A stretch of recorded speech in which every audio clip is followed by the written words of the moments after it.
رسول اللہ صلی اللہ علیہ وسلم سے پہلے اللہ تعالیٰ کے احکامات نازل ہوتے رہے، لیکن کسی نبی کے زمانے میں اللہ تعالیٰ نے یہ نہیں فرمایا کہ میں نے دین مکمل کر دیا۔ دین مکمل ہوا ہے رسول اللہ صلی اللہ علیہ وسلم پہ، اور حضرت صلی اللہ علیہ وسلم پہ بھی تکمیل دین والی آیت نازل ہوئی ہے حجۃ الوداع کے موقع پہ 9 ذی الحجہ کو، جب آپ عرفات میں وقوف فرما رہے تھے۔ دوسرا، اس دین کی خصوصیت یہ ہے کہ یہ دین قیامت تک محفوظ رہے گا۔ دین کی حفاظت کے لیے یہ ضروری ہے کہ جن ذرائع سے دین ہم تک پہنچا ہے وہ ذرائع قابل اعتبار ہوں۔ اگر وہ ذرائع قابل اعتبار نہ رہیں تو پھر دین کو محفوظ کہنا مشکل ہے۔ دین ہم تک جو پہنچا ہے، یہ دین بنانے والے کون ہیں؟ اللہ تعالیٰ۔ کیونکہ حق تعالیٰ شانہ فرماتے ہیں الیوم اکملت لکم دینکم، آج میں نے تمہارے دین کو مکمل کر دیا۔ تو معلوم یہ ہوا کہ دین بنانے والے، دین نازل کرنے والے، دین کو مکمل کرنے والے کون ہیں؟ حق تعالیٰ شانہ ہیں۔ آگے جو دین ہم تک پہنچا ہے وہ جبرائیل علیہ السلام واسطہ ہیں، نبی اقدس صلی اللہ علیہ وسلم واسطہ ہیں، صحابہ اکرام واسطہ ہیں، تابعین واسطہ ہیں، تبع تابعین واسطہ ہیں، امت کے علماء کرام واسطہ ہیں، مشائخ واسطہ ہیں، محدثین واسطہ ہیں، فقہاء کرام واسطہ ہیں۔ یہ سارے واسطے جو ہیں ان کے ذریعے سے دین ہم تک پہنچا ہے، تو یہ دین قابل اعتبار واسطہ۔ تو ہم تک جو دین پہنچا ہے وہ 2 طریقے سے پہنچا ہے۔ دین کا ایک بڑا حصہ ایسا ہے جو رسول اللہ صلی اللہ علیہ وسلم سے ایک بڑی جماعت نے حاصل کیا، صحابہ کرام کی ایک بڑی جماعت نے، صحابہ کرام سے آگے پھر تابعین کی ایک بڑی جماعت نے حاصل کیا، اور رسول اللہ صلی اللہ علیہ وسلم سے دین حاصل کرنے والے جتنے تھے اس سے زیادہ تابعین کی تعداد تھی، اور تبع تابعین میں وہ تعداد اور زیادہ بڑی۔ تو ہر زمانے میں وہ تعداد بڑی تو ہے اور اس کے اندر کمی نہیں آئی۔ اس طریقے سے قرآن ہم تک پہنچا۔ اس لیے جن افراد کے ذریعے سے قرآن ہم تک پہنچا ہے، ہمیں ان کی زندگی کی تحقیق کی ضرورت نہیں ہے، اس لیے کہ بہت بڑی جماعت نے اس دین قرآن کو لیا ہے اور ہم تک پہنچایا ہے، اور ان کا جھوٹ پہ اتفاق کر لینا محال ہے، ناممکن ہے کہ وہ لوگ جھوٹ پہ متفق ہو جائیں۔ کہتے ہیں تواتر کے ساتھ دین ہم تک پہنچا ہے۔ اور اسی طریقے سے دین کے بیشتر احکام ہیں، نماز ہے، روزہ ہے، حج ہے، یہ جتنے قربانی ہے، یہ دین کے بڑے بڑے جو احکام ہیں یہ پوری امت کرتی ہوئی آ رہی ہے، یہ پوری امت کے عمل کے ذریعے سے ہم تک پہنچا ہے۔ اسی طریقے سے آپ کلمہ شریف دیکھ لیجئے، لا الہ الا اللہ محمد الرسول اللہ، تو پورے قرآن پاک میں یکجا یہ کلمہ آپ کو نہیں ملے گا۔ صحیح بخاری دیکھ لیں، آپ کو یکجا نہیں ملے گا۔ صحیح مسلم دیکھ لیں، صحاح ستہ دیکھ لیں، تو یہاں آپ کو یہ کلمہ شریف نہیں ملے گا۔ یہ تو پوری امت نقل کر رہی ہے،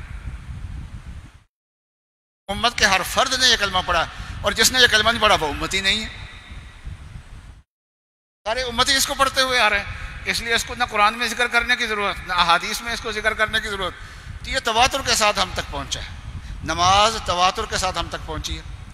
درمیان میں دلچسپی کی ایک بات سنا دو، ایک ہومیوپیتھ ڈاکٹر صاحب ایک دن میرے پاس آ گئے، کہنے لگے کہ نماز میں رکوع کو جاتے وقت اور رکوع سے اٹھتے وقت رفع یدین کرنا چاہیے۔ میں نے کہا کہ آپ کر لیا کریں،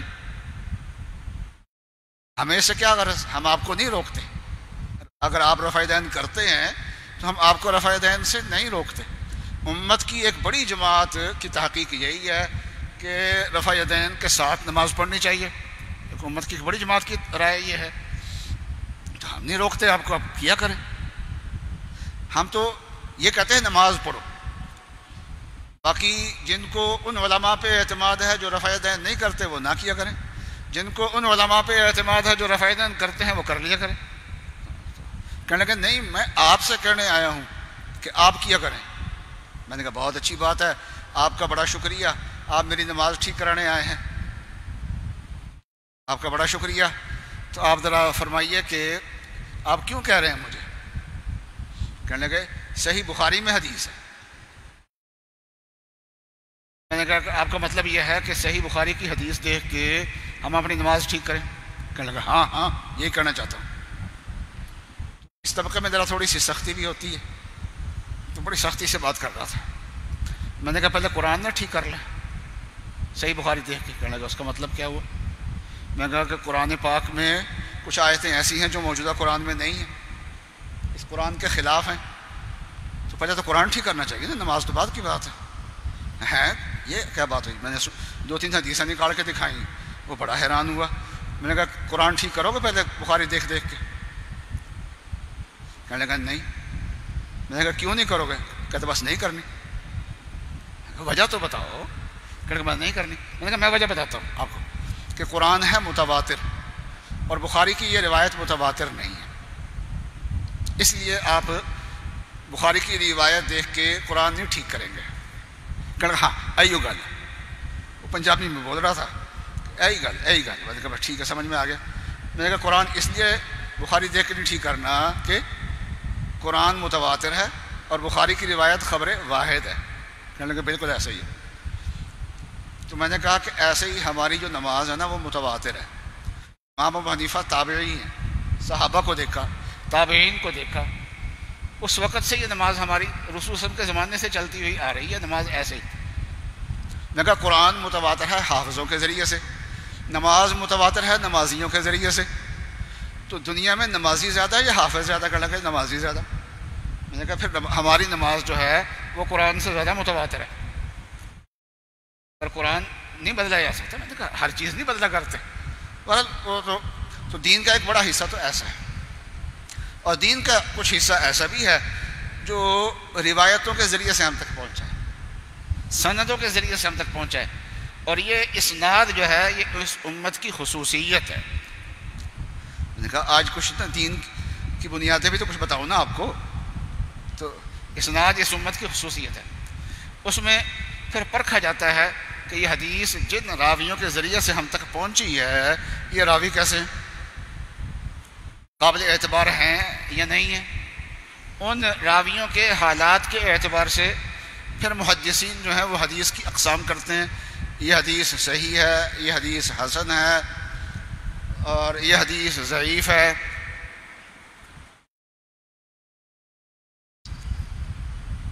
ان راویوں کو پرکھے گا کون؟ تو محدثین پرکھیں گے، لیکن دین جن واسطوں سے ہم تک پہنچا ہے ان میں سے 3 واسطے ایسے ہیں جن کی تائید اور توثیق اور جن کی تعدیل اللہ تعالیٰ نے اپنے ذمہ لے لی، وہ امت کے حوالے نہیں کیا، یہ کام امت کے حوالے نہیں کیا، یہ اپنے ذمہ لیا اللہ تعالیٰ نے۔ وہ کون سے 3 طبقے؟ ایک تو سرکار دو عالم صلی اللہ علیہ وسلم ہے، تو حضرت صلی اللہ علیہ وسلم کی شان، آپ کا منصب کیا ہے، منصب رسالت ہے کیا، یہ قرآن پاک نے جا بجا اس کو بہت اچھے طریقے سے بیان فرمایا۔ وہ آیات اگر جمع کریں تو کئی گھنٹے لگ جائیں، اب آپ کو سنائیں، اس کی تشریح کریں۔ خصوصیت سے رسول اللہ صلی اللہ علیہ وسلم کی جو شان عصمت ہے، آپ کی معصوم ہونا، خطا سے بچے رہنا، غلطی نہ کر سکنا، اس کو اللہ تعالیٰ نے بہت زیادہ اجاگر کیا ہے۔ وَالنَّجْمِ إِذَا هَوَىٰ مَا ضَلَّ صَاحِبُكُمْ وَمَا غَوَىٰ وَمَا يَنطِقُ عَنِ الْهَوَىٰ إِنْ هُوَ إِلَّا وَحْيٌ يُوحَىٰ۔ اور بھی مقامات پہ اس موضوع کو اللہ تعالیٰ نے بیان فرمایا ہے۔ ان میں سے ایک جبرائیل علیہ السلام ہیں، تو جبرائیل علیہ السلام کی توثیق بھی اللہ تعالیٰ نے خود کر دی ہے۔ فرمایا کہ اِنَّهُ لَقَوْلُ رَسُولٍ کریم، سورہ تکویر 30واں پارہ، اذا الشمس کورت۔ حضرت جبرائیل علیہ السلام کی شان بیان فرمائی اللہ تعالیٰ نے، اِنَّهُ لَقَوْلُ رَسُولٍ، ایک تو اللہ کے بھیجے ہوئے ہیں رسول، ہر بات ہے کہ اللہ جس کو بھیجے گا وہ معمولی تو نہیں ہوگا، اس میں ان کی توثیق ہو گئی کہ اللہ کا فرستادہ ہے، اور کریم بڑے معزز ہے، ذی قوت، بڑی قوت والے ہیں. یہ عند ذی العرش مکین، اور ان کا مقام جو ہے وہ کہاں ہے؟ عرش والے کے ہاں بڑا اونچا مقام ہے ان کا. اور ان کی حیثیت ملائکہ میں کیا ہے؟ مطاعن، سب ان کی اطاعت کرتے ہیں، وہ سب کے سردار ہیں. پھر اوپر سے امین بھی ہیں. اور پھر یہ ہے کہ وہ وہی لے کے آئیں، خود تو گڑبڑ نہ کریں، امانت دار ہوں، لیکن شیطان بیچ میں گڑبڑ کرے. جیسے ہمارے کمپیوٹر پروگرام جو ہے نا وہ ہیک کر لیتے ہیں. شیطان کوئی وہی ہیک کر لے، ایسا ہو سکتا ہے؟ فرمایا تو ایسا نہیں ہو سکتا. ذی قوت، بہت طاقتور ہے، طاقت بھی بڑی ہے. تو ان کی شان اللہ نے خود بیان فرما دی. اور حضرت صلی اللہ علیہ وسلم سے آگے دین لینے والے صحابہ اکرام ہیں، تو صحابہ کی شان بھی اللہ تعالیٰ نے خود بیان فرمائی ہے. اس کے ان کا ایمان بھی اللہ تعالیٰ نے خود بیان فرمایا، اور ان کا تقوی بھی اللہ تعالیٰ نے خود بیان فرمایا، ان کا اخلاص بھی اللہ تعالیٰ نے خود بیان فرمایا، ان کی نمازیں بھی اللہ تعالیٰ نے خود بیان فرمائی. اور قرآن کا ایک بڑا حصہ ایسا ہے جو صحابہ اکرام کی شان پہ ہے. اس لیے یہ امت کے حوالے نہیں کیا.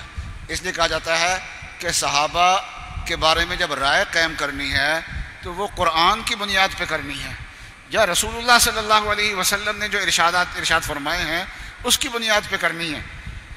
اور وہ رائے جو ہے وہ تاریخ کی بنیاد پہ نہیں کرنی. تاریخ اپنی جگہ پہ بہت اچھی چیز ہے، صحیح، لیکن یہ ہے کہ وہ تاریخ ہمارے اور تمہارے لیے ہے، اور راویوں کو پرکھنے کے لیے ہے، لیکن یہ تاریخ صحابہ کو پرکھنے کے لیے نہیں ہے. جو صحابی بھی ہو، اور صحابہ کرام بھی اللہ تعالیٰ نے دو قسمیں کی ہیں، ایک فتح مکہ سے پہلے، ایک فتح مکہ کے بعد. فرمایا دونوں کا مقام ایک نہیں ہے. جو فتح مکہ سے پہلے جنہوں نے جہاد کیا ہے، اللہ کے راستے میں خرچ کیا ہے، ان کی شان زیادہ ہے بعد والوں کی بنسبت. لیکن وَكُلًّا وَعَدَ اللَّهُ الْحُسْنَى، سب سے اللہ تبارک و تعالیٰ نے اچھائی کا وعدہ کیا ہوا ہے، سب کی نجات ہو جائے گی. وعدہ سب کے بارے میں اللہ تعالیٰ نے اچھا کیا ہوا ہے. اب کوئی کہہ سکتا ہے کہ انہوں نے تو بعد میں بڑی گڑبڑ کرنی ہے، اور نعوذ باللہ لوگ حضرت معاویہ رضی اللہ تعالیٰ عنہ پہ اتہام لگاتے ہیں تاریخ کے عنوان سے، تو تاریخ کے حوالے سے ان کے کام تو ٹھیک نہیں ہوں گے. تو ہمارے فیصل آباد میں ایک بابا جی ہوا کرتے تھے، بابا جی عیسیٰ. تو اہل سنت والجماعت کی رائے یہ ہے کہ یزید فاسق تھا، لیکن وہ بابا کہتا تھا اور یزید تو نہیں بگاڑ آیا، وہ پہلا تو آ گیا سی بگاڑ، یعنی حضرت معاویہ کے دور میں بگاڑا گیا تھا، نعوذ باللہ من ذالک. تو وہ بگاڑ وہاں سے آ گیا تھا. تو یہ لوگوں نے تو یہ تو بگڑ جانا ہے بعد میں. اللہ آپ کیسے وعدہ فرما رہے ہیں؟ اللہ کو سب کچھ کا پتہ ہے، لیکن ساتھ اللہ نے اپنے پتہ ہونے کا پتہ یہاں بتایا بھی ہے. وَكُلًّا وَعَدَ اللَّهُ الْحُسْنَى، اور آگے فرمایا وَاللَّهُ بِمَا تَعْمَلُونَ خَبِيرٌ. اللہ تعالیٰ یہ جو کچھ بھی کریں گے آئندہ کریں گے جو عمل، اللہ کو ان کا سب کا پتہ ہے. وَاللَّهُ بِمَا تَعْمَلُونَ خَبِيرٌ، اللہ تعالیٰ ان کے عملوں سے باخبر ہے. اور پھر اہل سنت والجماعت کا متفقہ عقیدہ ہے، اس میں اہل سنت والجماعت کی کوئی اختلافی رائے نہیں ہے کہ الصحابۃ کلہم عدول، صحابہ سب کے سب عادل ہیں. حضرت معاویہ رضی اللہ تعالیٰ عنہ کی طرف ایسی باتوں کی نسبت کرنا تاریخ کے حوالے سے جس سے یہ معلوم ہو کہ وہ فاسق ہے، بلکہ فاسق ہونا بھی نہیں، ایسے معلوم ہوتا ہے کہ ہمارے سیاستدانوں سے بھی گئے گزرے تھے. ہماری سیاست میں بھی رکھ رکھاؤ بہت تھا پہلے. پھر ایک دھرنے کے نام سے 160 دن کا ایک تربیتی کیمپ لگایا گیا، اور میڈیا کے ذریعے سے پوری دنیا تک اس کی آواز پہنچائی گئی، جس میں گالم گلوچ سکھایا گیا، سیاست میں ڈالا گیا. تو حضرت معاویہ رضی اللہ تعالیٰ عنہ نعوذ باللہ وہ اس قسم کی سیاست کرتے تھے جو دھرنے میں سیاست کی گئی تھی، نعوذ باللہ من ذالک. تو ایسی نسبت تو ہم اپنے کسی لیڈر کی طرف کرنے کے لیے تیار نہیں ہیں. تو چاہے جائے کہ ان کی طرف تاریخی روایت سے نہیں دیکھا جاتا. مولانا مودودی نے ایک کتاب لکھی ہے خلافت و ملوکیت، اس کو اگر کوئی آدمی پڑھ لے تو 2 صحابہ سے انسان بدگمان ہو جاتا ہے، ایک حضرت عثمان رضی اللہ تعالیٰ عنہ سے اور ایک حضرت معاویہ رضی اللہ تعالیٰ عنہ سے، اور بنیاد تاریخ ہیں، اور تاریخ میں بھی انہوں نے جھوٹ بولا ہے زیادہ۔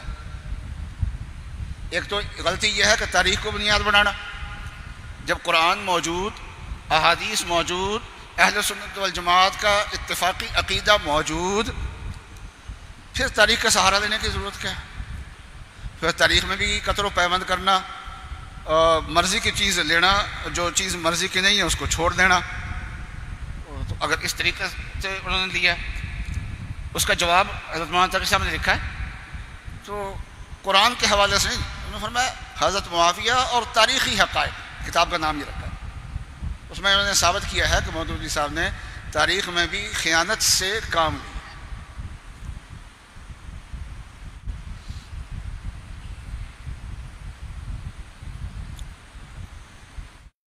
تو ان کی ساری نیکیاں ایک طرف، اور یہ جو کتاب لکھی ہے یہ برائی ایک طرف۔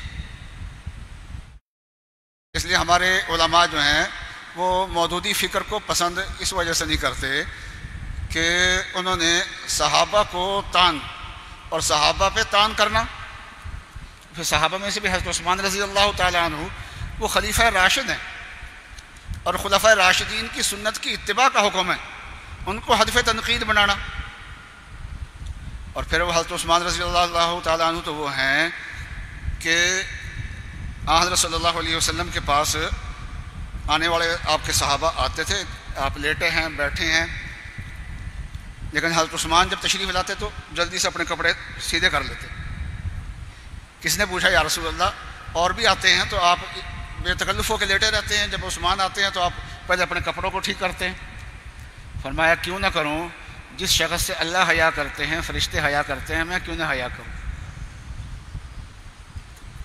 ہمارا ایک شاگرد عالم ہے، اچھے عالم ہیں ماشاءاللہ، انہوں نے لکھا ہے کہ مولانا مودودی صاحب کی کچھ غلطیاں تھوڑی سی ہیں، لیکن بہرحال ان کے اعلیٰ اخلاق، جو حضرت عثمان رضی اللہ تعالیٰ عنہ کو بے دھڑک تنقید کر دے اور صحابہ پہ بے دھڑک تنقید کرے، اس کو بے شرم تو کہہ سکتے ہیں، اعلیٰ اخلاق اس کو نہیں کہہ سکتے۔ بے شرمی کا نام اگر اعلیٰ اخلاق ہیں تو پھر ٹھیک ہے۔ تو یہ اب جگہ پہ میں عرض کر رہا تھا، ابھی بہت سارے لوگ ہیں جو صحابہ پہ طعن کرتے ہیں، تو اہل حدیث ہوں، دیوبندی ہوں، بریلوی ہوں، اہل سنت کے جتنے مکاتب فکر ہیں، ان سب کا اتفاق ہے کہ صحابہ پہ کو ہدف تنقید نہیں، حتیٰ کہ ان کی آپس کی جو جنگیں ہیں ان کے بارے میں اپنی زبان کو بند رکھنا، یہ اہل سنت والجماعت کا طریقہ ہے۔ بعض لوگ جو ہیں وہ اہل بیت کی محبت کی آڑ میں صحابہ کو ہدف تنقید بناتے ہیں، شیعہ بھی کرتے ہیں وہ شیخین کو، بعض اپنے آپ کو سنی کہلاتے ہیں لیکن اہل بیت کی محبت کی آڑ میں حضرت معاویہ رضی اللہ تعالیٰ عنہ کو ہدف تنقید بناتے ہیں۔ اور بعض ایسے بھی ہیں، اپنی اپنی باتیں ہوتی، طریقہ کار ہوتا ہے، واردات کا طریقہ ہوتا ہے۔ ایک واردات کا طریقہ اور بھی ہے کہ محب اہل بیت بننا ہے، صحابہ پہ خود نہیں تان کرنا، لیکن جو تان کر رہے ہیں ان کو تھپکی دینا، ان کو تھپکی دینا، ان سے اچھے طریقے سے ملنا، ان سے بیان کرانا اپنی مسجد میں، یہ کام کر لیتے ہیں۔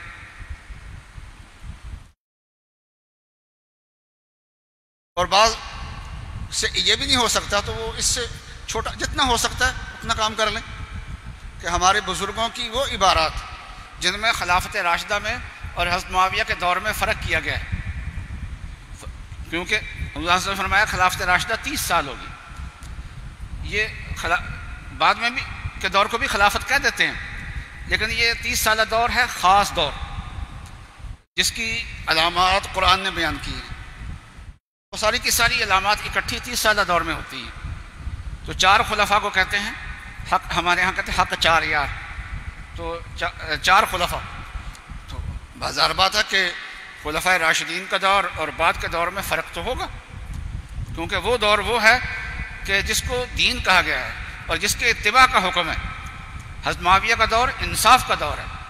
حضرت معاویہ رضی اللہ تعالیٰ عنہ امام عادل ہیں. فرق ہے، یہ ہمارے بزرگوں نے بعض جگہ یہ فرق بیان کیا ہے، لیکن یہ اتنا باریک فرق ہے کہ عوام کو سمجھ نہیں آ سکتا. لیکن اس فرق بیان کرنے سے کیا ہوگا کہ تھوڑا سا ذہن حضرت معاویہ کے بارے میں نیچے ہو جائے گا. اب اس کے لیے دوسروں کی تنقید گوارا کرنی آسان ہو جائے گی اس کے لیے. تو بہرحال یہ میں بتانا چاہتا ہوں کہ ہمارا دین جو محفوظ ہے اس کی بنیادیں کیا ہیں. اس کی بنیادوں میں 3 طبقات ایسے ہیں جن کی اللہ تعالیٰ نے خود ذمہ داری لی ہے، اس لیے امت کو اس میں بحث نہیں کرنی چاہیے. جبرائیل علیہ السلام ہے، رسول اللہ صلی اللہ علیہ وسلم ہے، حضرت صلی اللہ علیہ وسلم کے صحابہ کرام.